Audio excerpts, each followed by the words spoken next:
बिस्मिल्लाहिर्रहमानिर्रहीम अस्सलामुअलैकुम the Urdu Islamic teacher channel में खुश आमदीद। मैं उम्मीद करता हूँ कि आप तमाम लोग अल्लाह तबारक व तआला के फ़ज़्ल करम से खैर अफ़ीस होंगे। अगर आपको अर्जेंट पैसों की ज़रूरत आन पड़ी है, अगर आपको अर्जेंट पैसे चाहिए, किसी भी काम के लिए पैसों का बंदोबस्त नहीं हो रहा है, तो उसी वक्त बावजू होकर अल्लाह तबारक व तआला का ये नाम सिर्फ 21 बार मेरे बताए हुए तरीक़ेकार के मुताबिक पढ़ लें। यकीन कीजिए उसी वक्त अल्लाह पाक की गैर मदद से पैसों का इंतज़ाम हो जाएगा।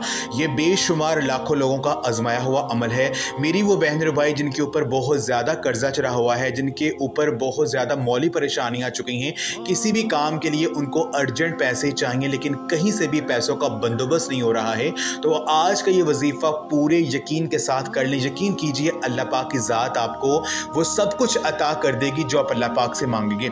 मेरे बहन भाइयों, हमारे मांगने में कमी हो सकती है लेकिन उसके देने में कोई कमी नहीं हो सकती, क्योंकि वो पाक ज़ात हर चीज़ की खालिक व मालिक ज़ात है। उसके पास तमाम ख़जाने हैं, वो हर चीज़ से बालातर ज़ात है। अगर हमें अल्लाह पाक से मांगने का तरीका आता है, अगर हमें अल्लाह पाक से मांगने का हुनर आता है, तो यकीन कीजिए हम अपनी हर दुआ कबूल करवा सकते हैं।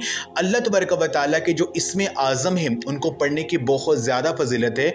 अल्लाह पाक के इस्मे आज़म को पढ़कर अल्लाह पाक से जो भी दुआ की जाती है वो दुआ रद्द नहीं जाती और अल्लाह पाक दुआ को ज़रूर कबूल करते। तो ये आज का अमल अल्लाह पाक के इसमें आज़म का अमल है।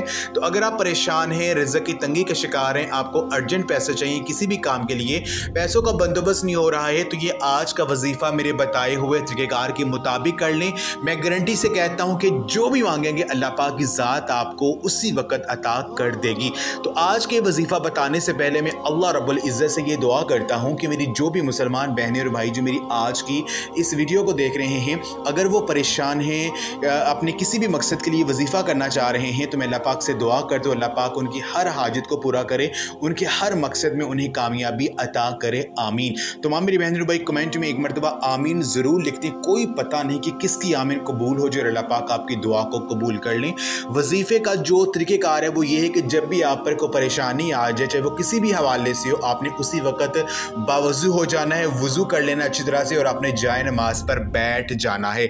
आपने पहले अव्वल और आखिर आपने 11 मरतबा दुरूद पाक पढ़ना है। दुरूद पाक आपको जो भी आता है वो आप पढ़ सकते हैं, चाहे आप सल्लल्लाहु अलैहि वसल्लम पढ़ लें या सल्लल्लाहु अलैहि हबीबी सैयदना मुहम्मद वसल्लम या दुरूद इब्राहिमी जो हम नमाज में पढ़ते हैं वो भी आप पढ़ सकते हैं। तो 11 मरतबा दुरूद पाक पढ़ने के बाद दरमियान में आपने पहले 21 मरतबा 21 टाइम्स आपने सूरह कौसर पढ़नी है बिस्मिल्लाह शरीफ के साथ, यानी बिस्मिल्लाहिर्रहमानिर्रहीम इन्ना आतैनाकल कौसर फसल्लि लिरब्बिका वन्हर इन्ना शानिअका हुवल अब्तर। आपने 21 मरतबा सूरह कौसर पढ़नी है बिस्मिल्लाह शरीफ के साथ। उसके बाद आपने 21 मरतबा सूरह इखलास पढ़नी है बिस्मिल्लाहिर्रहमानिर्रहीम कुल हुवल्लाहु अहद अल्लाहु समद लम यलिद वलम यूलद वलम यकुल लहु कुफुवन अहद।